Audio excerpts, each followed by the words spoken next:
How's it? And welcome to the forest behind my house. Today I've got a ShockWiz to test, but before we get started, if you want to know what's happening with my workshop, stick around till the end of the video for a bit of news. But first, here goes.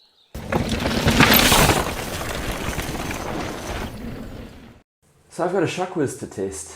I've had it for a couple of weeks now. Thanks to the guys at Repack Bike Shop in the Netherlands. They sent it to me to test. Thanks guys. And I'm going to give it a go.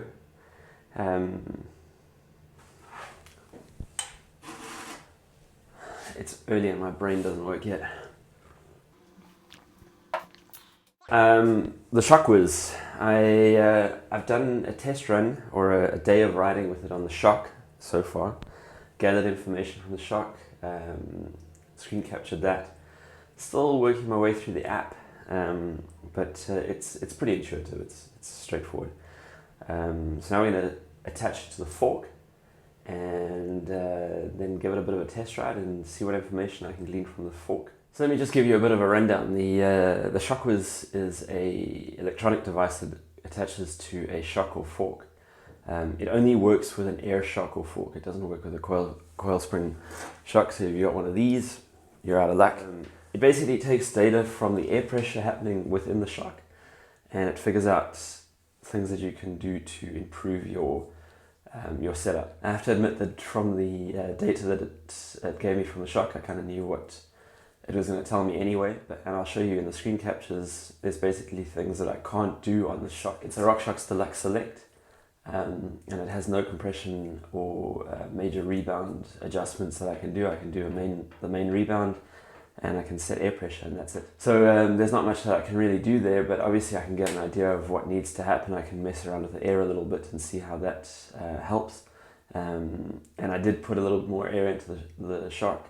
I had it set up pretty soft and firm would be better. I'm not going to go through a major setup for the ShockWiz and how you do it all. There's plenty of videos on YouTube that will show you how to do that. I'll link them down in the description. So I'm just going to put the ShockWiz on this bike and head on a ride. So I've got the ShockWiz unit. It's got its rubber housing on. The rubber housing fits either onto a shock or here onto a fork. So I'm going to mount it on the fork like such. And I'm going to then run the hose. I must admit I found it easier to just put the hose on first because it's pretty hard to tighten these hoses on properly, and if they're not tightened on properly, I mean they must be hand tightened on, no tools, but it's easier to do that with the ShockWiz not attached. If you mount the ShockWiz on the fork, for example, first or on the shock, it becomes quite hard to tighten these hoses down and you lose a little bit of air over time, so it's better to. So let's get it on the bike. You want to just mount it so that you can still get to the air valve on the ShockWiz, because that's where you're going to be doing all your air valve setup and so on, or your air setup, your air spring setup. You have to go through this whole rigmarole of getting it dialed in. While I'm at it, I can cut those cable ties to the right length. It's like a pet peeve of mine when people don't cut cable ties down properly. So now I've got it set up. There we go. So I normally have 115 psi on this fork. It's showing 111, but obviously it's lost a little bit of air by putting the hosing on. The main tool you're going to need for the ShockWiz is the app. So there's our app over there, and the app basically takes all the information from the ShockWiz and records data from it basically. So it gives you air spring pressure and so on, and then it gives you feedback that you can then use to set up your suspension. So you have to, like, the ShockWiz has like an inertia sensor in it just so that it's not on all the time, and I've just flicked it around and got the inertia sensor fired up. I'm now connecting to the app. So I'm going to lay this down there. So there we go. We have ShockWiz is connected, so it's that identifier for the ShockWiz. The fork has 108 psi of pressure in it. It's at -1% travel. I'm not quite sure. So I want to get this bike set up like firm and poppy. So I want the bike to be quite hard and be able to flick it around quite a bit. The e-bikes are very heavy, so I want to kind of compensate for that by making the bike quite firm and so that it moves around quite easily. So that's what I'm doing here. You can adjust that. It gives you all the settings for stiffness from softest to firmest, and very planted, meaning that it's pretty stuck on the ground, to poppy in the middle, to very active, which is probably more pro than I am. And you also have a basic setup, simple setting. So that's just balance, playful, or custom. So I went for the custom setting, and I've gone done there. I can see my battery is well charged. I have actually been riding this bike with the ShockWiz on the fork. So it's telling me that it's got 84% confidence in what I'm doing now, or it's got 80% confidence in the amount of information it's acquired from the fork. So as I said, links are in the description on how to set it up and so on and so forth. But it's set up on my bike now, so I need to go out and ride.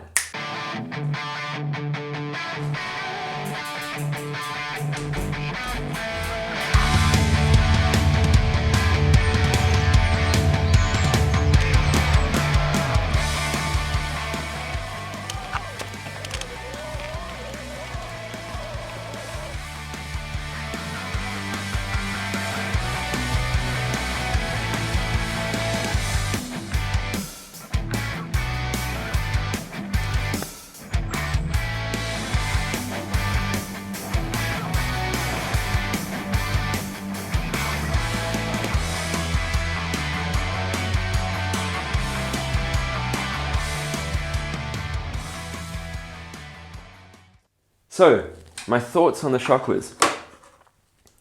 To be honest with you, I don't think I need a ShockWiz myself.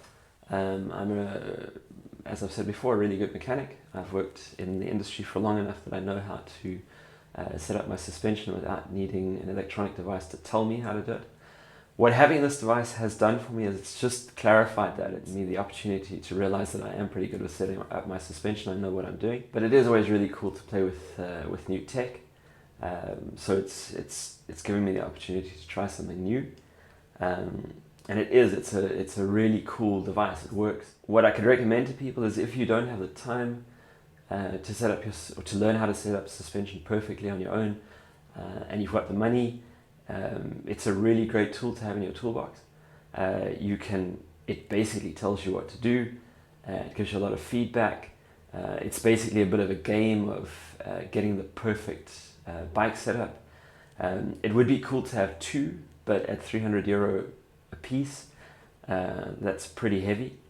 But it would be great to have two, so that you could have them on your bike, front and rear, and you could set up the bike like that. Obviously, if one of you's got one, your mates can all use it as well. If you really want to get your suspension dialed and you haven't got the opportunity to spend time with a pro mechanic getting your suspension dialed, and you don't have the money to buy one, renting one from a bike shop like Repack is the perfect opportunity. I think they charge it out at €25 a day. So if you're in the Netherlands and near them, then the link is in the description to find them, and that would be probably the best option.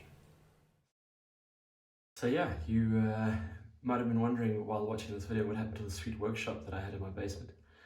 If you watched any of my other videos, you would have seen that I had quite a cool workshop set up down here.